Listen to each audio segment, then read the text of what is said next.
GST குறித்து எதிர்க்கட்சிகள் அவதூறு பரப்பி வருவதை தடுத்து நிறுத்த வேண்டும் என்று தமாக தலைவர் ஜி.கே. வாசன் தெரிவித்துள்ளார். இது குறித்து நெல்லையில் செய்தியாளர்களிடம் அவர் பேசியதை சுவர்பைட்ஸ் பகுதியில் தற்போது பார்க்கலாம். ஜிஎஸ்டியின் மூலம் இருக்கும் பிரச்சனைகளை களைவதற்கு அனைத்து மாநிலங்களிலும் உள்ள பல்வேறு கட்சியை சார்ந்த அமைச்சர்கள் குழுதான் ஜிஎஸ்டி குழு.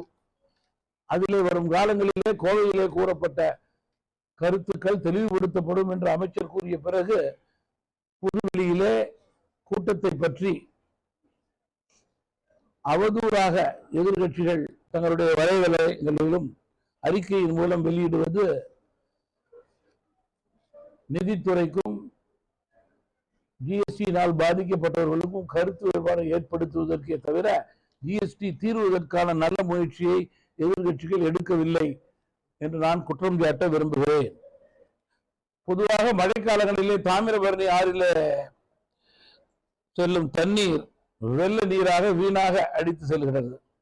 தற்போதைய தண்ணீர் தேவை அதிகரிப்பால் பிரதான அணைக்கட்டுகளான பாபநாசம் மற்றும் மணிமுத்தாறு அணைகளிலே நீர் இருப்பு போதுமானதாக இல்லாததால் தண்ணீர் பற்றாக்குறையால் விவசாயிகள் ஆண்டுதோறும் கஷ்டப்படும் சூழல் இருப்பதால் கடலில் வீணாக கலக்கும் ஆற்றின் குறுக்கே தடுப்பணை கட்டி விவசாயிகளை காப்பாற்ற வேண்டும். தண்ணீரை தேக்கி தொடர்ந்து 50 வருடமா பல கட்சிகள் தொடங்கியிருக்கு, வருது போகுது. இதெல்லாம் தமிழகத்திற்கு புதிதல்ல.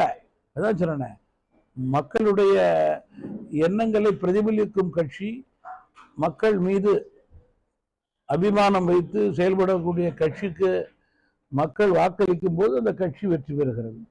அது எந்த கட்சி என்று வாக்கெடுக்கும் போதுதான் தெரிய வருகிறது. அதனால புதிய கட்சிகள் வருவது எல்லாம் தமிழகத்துக்கு புதிதல்ல.